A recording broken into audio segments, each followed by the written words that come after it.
Hello, I hope you all are well and doing good with your quarantine time. And so, to just help you out to pass some of your time, I'm here again with my new book talk that's on Man's Search for Meaning by Viktor Frankl. So, basically, if I say this book comes under the philosophical session, but it's really more about learning something and lot more things from this book. Well, it's a small book which can be easily read by 3 or 4 days, if even if you are not a reader. But yeah, today I'll talk about this book. Well, this is about the author's own experience and later what he did after learning from his own life. So, well, this is in from the era of 1940s when the Germany was under Hitler, and during that time there were this thing that the Jewish people, they were forced to work. They were forced to do this manual labor work, and they were treated like prisoners. So they were taken to this prisoners. They were taken as prisoners to Auschwitz, where they were kept into the concentration camps, where the author says that everything of them was taken by these German soldiers who were their guardians and mentors over there. So they have to take off their clothes and they have to give away their shoes, belts, wallets, and anything that they carry with them. And they were forced to shave them their own self. After that, they were tortured, because it was too cold. It was bitter cold outside, and they were forced to take shower into it. And then they were asked to stand on the street for the whole night, and in the next morning they were allowed to sleep for 2 hours. And there was a lot many ways of torturing these laborers. And then if there was this test process, if they were fit and fine, they were thrown towards this labor working and all.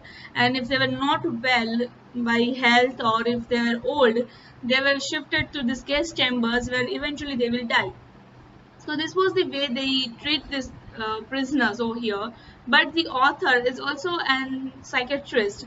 So he started working from there itself. He started analyzing people and started working on them. Then after surviving in this situation for 3 long years, when after the World War II, when everything was over, they were released. And after getting released from there, he started writing this book, Man's Search for Reason. So, so this book, Man's Search for Reason of Finding Its Own Life, was really important for him to dedicate at that period, because when he was over there, he was going through the sufferings and torture from the German soldiers and everyone. He found that many of his friends and co-colleagues were committing suicide, or they were getting mentally sick because of this non-stop torture that they were facing every day. But he was surprised to know that how he and few of his friends, with his own motivation, were able to survive through this camp. So after coming out, basically this book is divided into two parts. First part is, as I narrated, on the self experience of the author, and the second part is about the logos theory that he found out. Logos, this is a Germany word which means meaning. So here the author says that to find the real meaning of your own life, you need to go through some of the other struggles. But he says that once if you find the meaning of your life, you will easily solve or tackle each and every problem that you faced.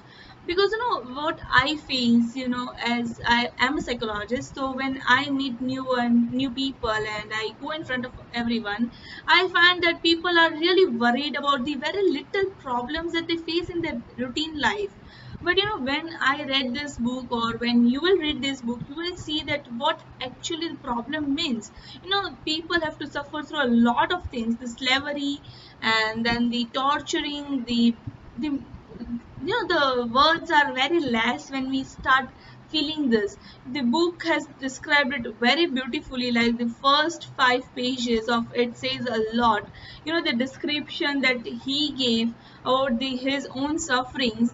For a moment I felt that I was feeling the torture. I had to keep the book aside for 10 minutes, and I need to breathe. So this, when one passes through these things, if you survive from this, means you are stronger than anyone else. Well, the line that I really got attached to in this book was, I would like to read, that was, which does not kills me makes me stronger. So it's very simple line, but it really give me a kick, that the things that don't kill me will make me more stronger. So the problems that one faces in their life right now currently, like teenage phase to their college or university exams, they even find them as a problem.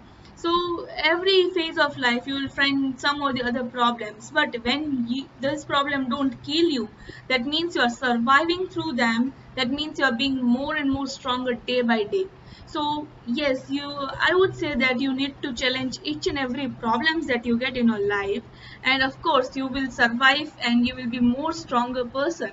There's one more line which I found out on internet when I was just going through the research and everything of this book, and that was, those who know their why, those who know their why get almost through every how. Like, once you get reason why you need to do this thing, then you will find all the possible ways that you have in front of you. So all you have to do is you need to find, why are you living, why do you have these problems, why do you have to face these situations. And once you realize why, you will obviously, and you'll of course find anything, like any damn solution to come out of the problems. So once you get the solution for why, you will find how to come over it. So the book's title itself says that man's search for meaning, like man's search for their own why do they exist, why do they got their birth on this earth. So once you get your existence reason, you will find out how to be that, how to give that one X factor, how to contribute something to society, how to contribute something to this world from your individuality. So that is all this book says to us. It's really motivating, and you will get really inspired once you read. As I know this is a lockdown time, so if you don't have a hard copy, I would really request you that you can even go to ebooks and you can read this book. It's not a big book that will take much time, but yes, it's very strong book. It will move you. And there's one more announcement I would like to do, that if you are really keen to read some new books or to get review on them, if if you are a travel person and you wanna you like to travel some new places, you like to explore yourself, if you like to search on some new technologies, like if you want to stay ahead of everyone else, there's a beautiful website or a blogging platform coming on, and that's realitywings.com. So you can always bang onto it and you can find out for your curiosities. They are very user friendly and I personally recommend that. So please do go for this website also. And they do have their pages on Twitter, Instagram, Facebook, and everywhere, so you can do follow them, and you can do follow me over there. As you know, my name and my page name, it's Verbal Books, and my name is Bansi Daftari. See you soon with a new video. Till that, be inspired, keep motivating yourself, and stay blessed. Have a good day, guys. Take care. Bye bye.